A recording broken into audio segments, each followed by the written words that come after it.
Boa tarde, bem-vindos e bem-vindas a mais um Quarto de Conversa, a rubrica do Gerador que sai todas as quartas às 3 da tarde, com uma entrevista a alguém que está no radar da equipa editorial.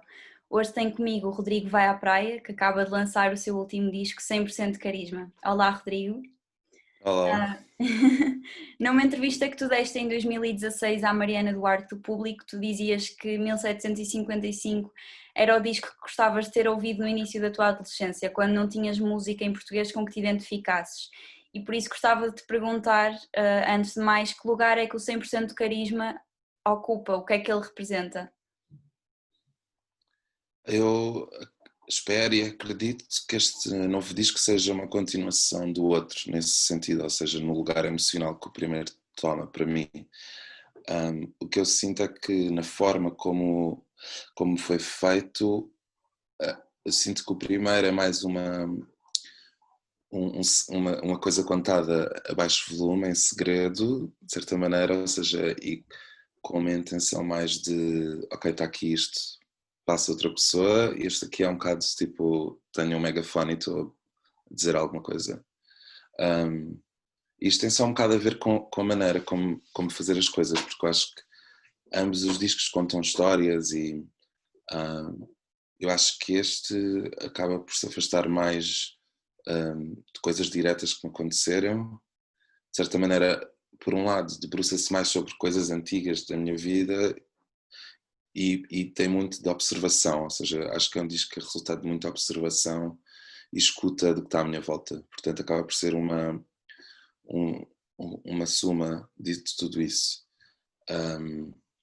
E sim, eu acho que, de certa maneira, é uma celebração e acho que também é um resultado de tocar ao vivo bastante e perceber que queria as músicas que eu mais gostava de tocar do disco antigo eram aquelas que eu via as pessoas tipo mais contagiadas, diga-se assim, uma palavra que está muito na ordem do dia, e então acho que sim, ou seja, quis fazer uma coisa que tivesse mais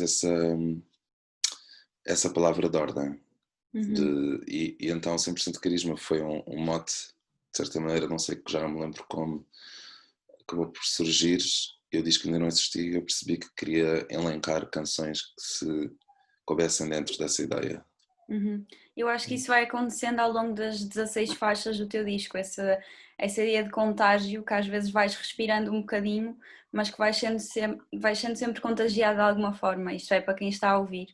E acho que tanto neste disco como no trabalho que tu tinhas anteriormente há uma identidade queer muito presente, e que tu já falaste sobre ela várias vezes noutras entrevistas também. E gostava de te perguntar, numa lógica mais abrangente, que importância é que achas que a música pode ter para pessoas queer enquanto lugar de fala, mas também enquanto lugar de escuta?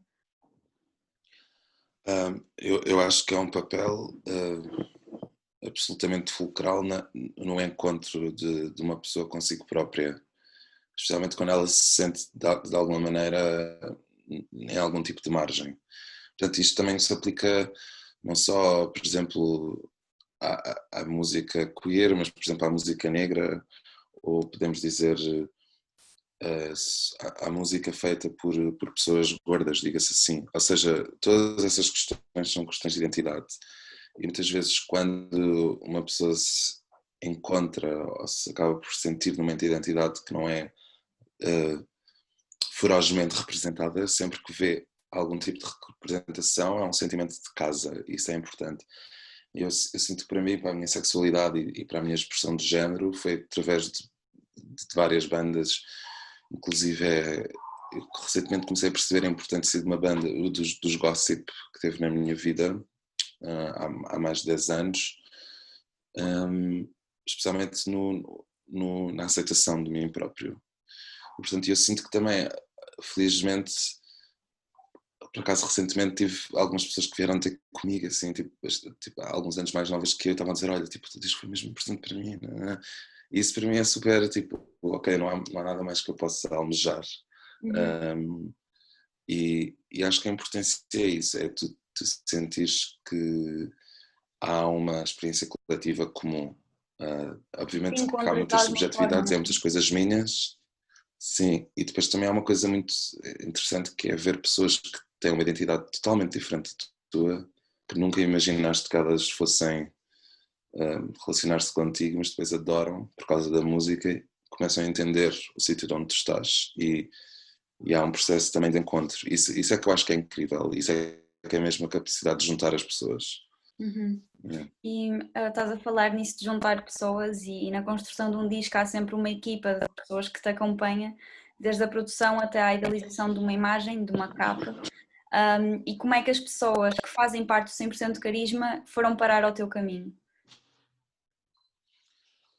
Então, quem produziu o disco foi o Adriano Sintra, que é produtor paulista, que se mudou para Lisboa, era dos Cansa de Ser Sexy, e eu conheci através de um amigo. E depois começámos a falar, tínhamos muitas coisas em comum, inclusive eu era muito fã do trabalho dele, e ele depois começou a ir aos nossos ensaios e começou a gostar imenso, e, e ele ficou mesmo cheio de vontade de produzir o disco.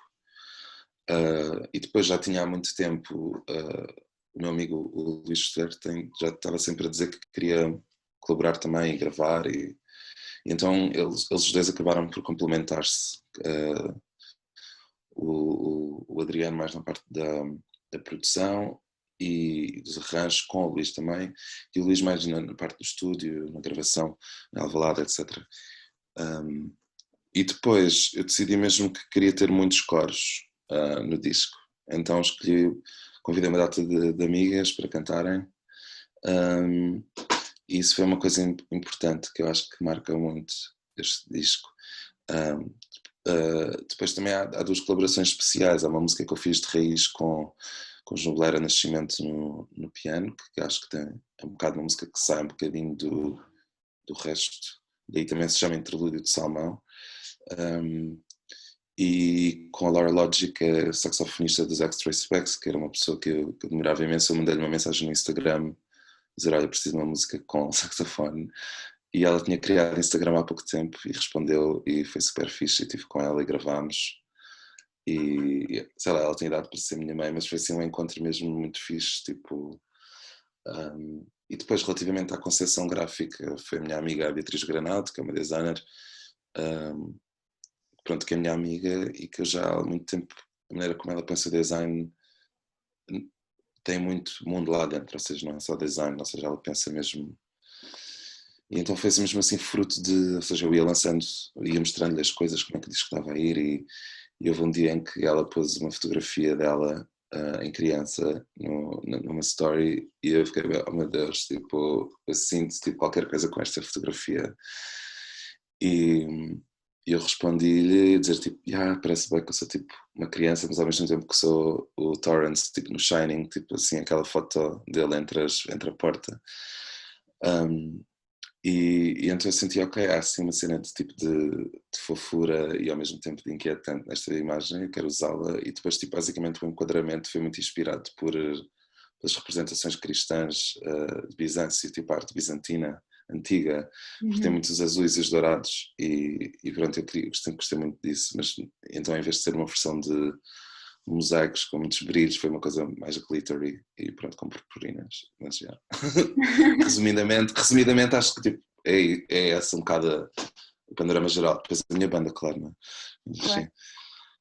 E tu, com banda, ias dar 2 concertos que tinhas agendados para o final deste mês, quer dizer, quando o vídeo sair já vamos estar em julho, mas para o dia 26, para os dias 26 e 27 de junho no Damas, em Lisboa, e que acabaram de ser cancelados.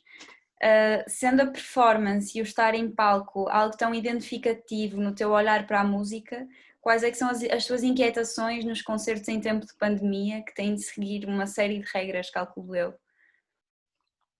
Sim, tem, calculas bem e pronto. Para já eu acho que nós estamos na esperança de que este concerto tenha sido adiado, ou seja, que em breve possa ser reagendado. E em segundo lugar, para mim é muito estranho, ou seja, tu nos concertos, mas normalmente há sempre um momento em que eu acabo por estar perto das pessoas ou no público, etc. Isso agora nunca poderia acontecer. Mas a minha maneira como eu pensei isto, estes constrangimentos, foi no sentido de tudo é melhor do que tocar para uma câmara. e então isso para mim foi claro. Daí, ou seja, eu provavelmente hei de fazer algum live, não sei, mas a ideia de ter pessoas já é incrível, portanto, de certa maneira acho que é um bocado uma questão de gestão de expectativas. As coisas não vão voltar ao que eram, e se calhar ainda bem, e as pessoas têm que reformular várias coisas. Agora, obviamente que isso também mexe com a maneira como eu penso, e se calhar vai mudar um bocado o dispositivo de estar em palco. Mas sim, ou seja, há muitas músicas que eu faço já de propósito a pensar como é que hoje vou tocar. Portanto, essas duas coisas estão sempre juntas. E é isso, é assim, a vida é incerta e esta pandemia só vai mostrar mais uma vez isso. Claro, porque até tu fazeres um live, estava a pensar, até fazer um live, acho que este na verdade tem sido um dos desafios que se tem falado mais nas artes performativas, seja na música ou na dança, teatro. Questiona-se muito o só fazer o direito, estares a filmar o que está a acontecer, que pode quebrar a tua experiência, a tua relação com o espectador, mas que se calhar fazeres algo pensado para esse formato já pode ser uma nova forma. Exatamente. Então é isso, é com calma, ir digerindo e adaptando aos novos tempos. Claro, ir pensando devagar, não é? Que eu imagino que lançar um disco nestes tempos também seja um desafio. Não, As há coisas já muitas não se coisas que fazem da estão. mesma forma. Uhum, É outro ritmo, sem dúvida. claro. Sim, é isso. Ok. Pronto, não sei se queres que eu diga, que eu fale mais alguma coisa em específico. Ou, Não, não acho que sei está ótimo quanto tempo para é os que nossos 15 passou. minutos deste quarto de conversa. O 100% Carisma já está disponível nas plataformas digitais, podem ir ouvir. E obrigada, Rodrigo, por este bocadinho de Obrigado. conversa aqui.